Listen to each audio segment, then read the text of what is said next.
I'm Beth Knox, President of the Seattle Sports Commission, and I'd like to welcome you all to the 9th Annual Women's Leadership Breakfast presented by AT&T. Preparing for today, I discovered that only 41% of women's college teams are actually coached by women. Currently, only 5 out of the 65 athletic director positions at schools in the Power 5 are held by women. And across professional sports, women continue to be underrepresented in the front offices. Here in Seattle, though, we are clearly pushing these boundaries, especially when you consider that we have the 4-time WNBA champion Seattle Storm with Noelle Quinn as head coach, Talisa Ray as general manager, and Alicia Valvanis as CEO. We have Jen Cohen and Shani Fink leading the athletics department for 2 D1 universities. We have Katie Griggs, the brand new president of business operations for the Seattle Mariners. And we have a significant number of women in critical leadership positions at our pro sports teams, universities, media outlets, and the businesses that support the sports industry. For nearly a decade, the Seattle Sports Commission has brought together game changers to share stories that teach, guide, and inspire us. Though the specific topic and panelists themselves are always unique, the common thread of the power of sports is woven into each Women's Leadership Breakfast event. We're all here today to grow as leaders. We know a leader never stops learning. A leader conducts regular self-assessments and sets new goals for improvement. Leaders understand that sometimes we mentor others, and sometimes we draft off our peers to soak up their wisdom and insights. And I invite you to spend the next 90 minutes doing just that, because we have some amazing individuals here today to share their experience and knowledge. Mari, you were once characterized as being psychotically afraid of failure. Why did that phrase describe you? And what did you change about those ingrained habits to become a better leader? That was my moot court partner in law school. I remember that. He had a flair for the hyperbole, but I don't remember specifically what he was referring to, but if he was talking about an unhealthy fear of not living up to externally imposed expectations, he was spot on. And like I said, I don't remember what he was referring to. I don't remember how I reacted, but I've always remembered what he said, because I think I realized he was surfacing a truth that I had known was out there but never really named, and I think it's important to name things and acknowledge them so you can work through them.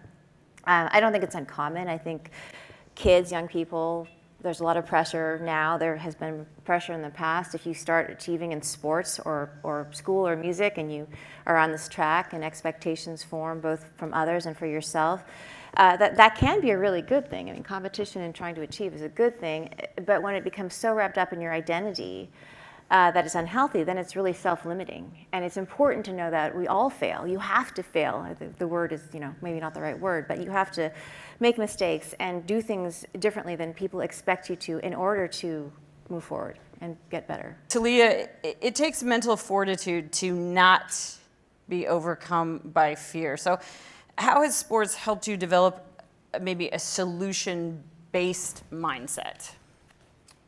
I would say, my favorite thing about sports is all the transferable life skills that we learn from it, whether it be time management or just responsibility and things like that. But for me, like basketball especially taught me, next play. And so I've always tried to wasn't always wired that way. I'm a very emotional person. I wear it on my sleeve. And so anytime something would happen, it was like the end of the world, like for most typical teenage girls, right?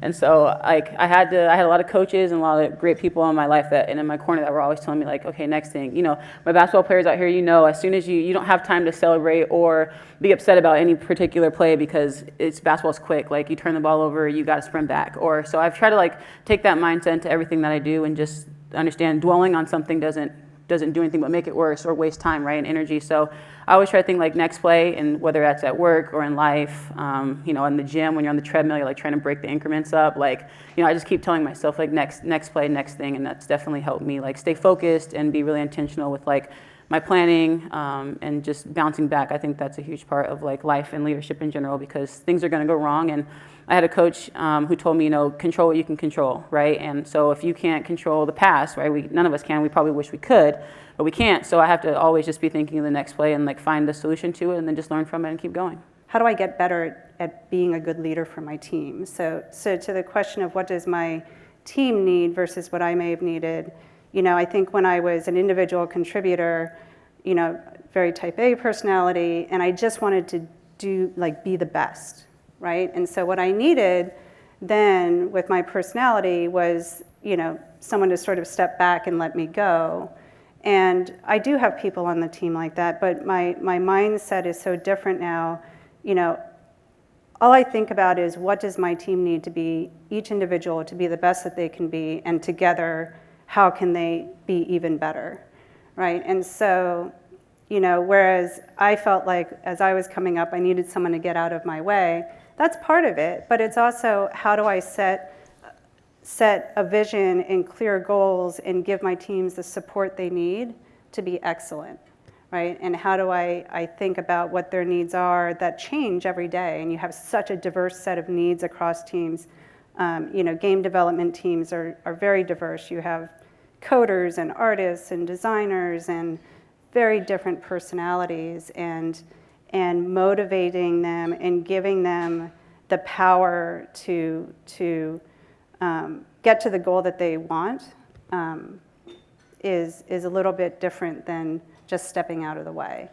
And empowerment's hard. Like it's it's such a difficult formula. And again, it changes every day. But for me, I come in every day and look at this group of people and listen to the things that they need. And sometimes it's pushing and sometimes it's constructive feedback. But more than anything, it's a North Star. And making sure everybody is aligned on where they want to get to. Mari and Karen, you might have seen the same thing with your teams. What changes have you noticed in the culture and the workplace environments? Yeah, well, one of the things, it's so interesting, everything that you just said about intentional and inclusive leadership, that's what that is. You just talked about courage. You talked about having courage and being vulnerable. You talked about, empowering your people. And all of those are things that create that culture of inclusion, right? Like when you are that leader that steps out of the way and lets your team be great, that's an inclusive leader. And it's interesting because, along the way, I always found myself thinking that I'm a pretty inclusive leader. I do diversity, equity, and inclusion. Of course I'm inclusive. It's in the title. It's in the title. But growing up in this space, I found myself getting in the way of other people being successful. I found myself not being a very inclusive leader, but not realizing it because I did so much that I wasn't allowing them to be great too. And so I think it's really important that you think about that and have that self-awareness. That's the other piece to what everybody is saying, is just having that self-awareness to know when to get out of the way, when to let others be great, when to help, and when to empower.